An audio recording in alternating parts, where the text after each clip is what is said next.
Good morning.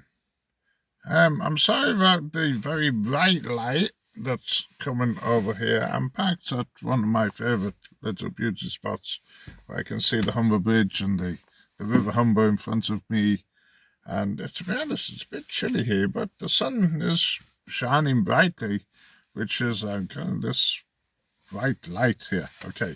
Nothing I can do about that. That's just the way it is.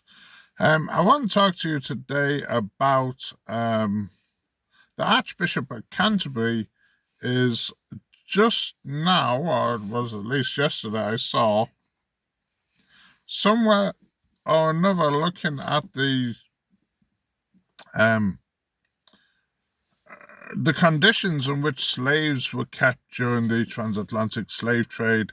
Yesterday, being, of course, the anniversary of the death of William Wilberforce, the Christian abolitionist who spent 20, I think it was 20 years of his life trying to push through Parliament bill after bill after bill to get slavery abolished. And we are proud that it was the Christians that abolished slavery twice. Yes, we did it twice because obviously when Christianity became legalized, the Roman slave trade, because along with the Roman Empire, fell apart.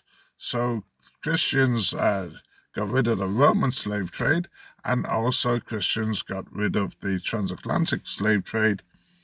And we should be very, very proud for doing that, and very, very proud that we was able to do that. Now, the church, we know that the Church of England, and many people disagree with this for that very reason, that the church is planning on giving £100 million. I don't know who they're going to give it to exactly, but in reparation of that. And the way that Sarah, the Archbishop of Canterbury, is conducting herself. You see, she went to Palestine. Then we had this reading of the Palestine Christians' views. And then, we have, now we're talking about paying this £100 million. And of course, she's over in wherever country she is, and she's looking at the slave trade. Yesterday, as I said, was William Wilberforce's anniversary of his death. I was in William Wilberforce's museum in Hull, which is the place I'm from, in Hull, and I was there and I was looking around the actual museum and his life, and it's actually quite interesting. I don't know how much is still there, what's to do with him, but for people visiting, but you can see the house where he lived, and you can read about his conversion to Christianity and his campaign against the slave trade, which is very interesting. Now, because Christians did this, many people think that we shouldn't need to pay this 100 million or even the billions that certain people keep coming up, because we stopped it. If it wasn't for us, then the slave trade would still be going on, quite frankly. And the country, the Britain and the country, it suffered huge hardship because of ending the slave trade. We were literally cutting our own throats because it was the cotton industry. We were getting the cotton from America. And so that affected the textile industry in this country, sent us into a recession. And it was devastating to this country, the ending of the slave trade. So we literally, for the sake of doing the right thing by God, we were suffering hardship. We suffered hardship in this country. So many people take the stance that because we ended it, we've got our hands are clean, yeah, and the burden should be put on the Africans who sold the slaves to the British and the other countries, yeah. But I want to give you a different perspective, yeah? I say that our duty is that we give whenever we are asked, yeah? Now that is mentioned, let me just give you a couple. Matthew 5, verse 42, give to him who asks you. Luke 6, chapter 30, give anybody who asks of you. Give to anybody, anyone who asks of you. Sorry, misquotes in the Bible. Oh dear.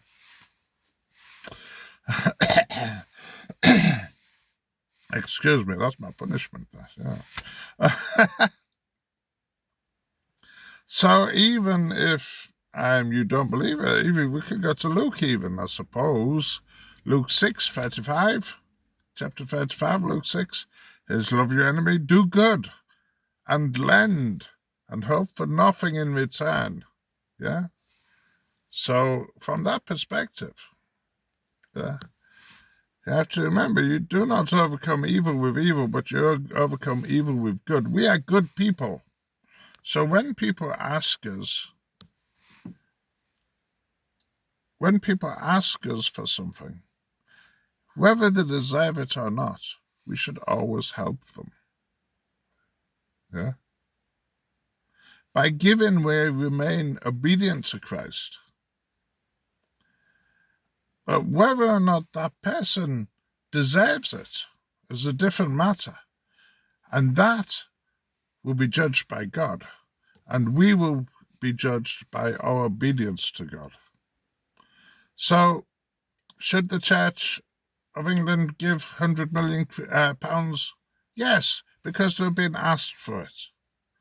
Do they deserve it? Probably not. Is it the Christian thing to do? Yes.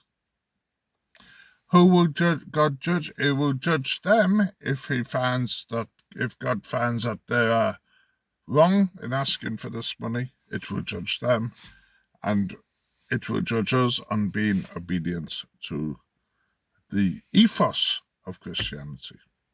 So that's my 2 pennies. I personally think that they don't deserve it. Yeah, I think we've done enough for them. They're not living as African slaves now. They're free in the world. We abolished, and specifically asking the Christians to do it, we abolished slave trade.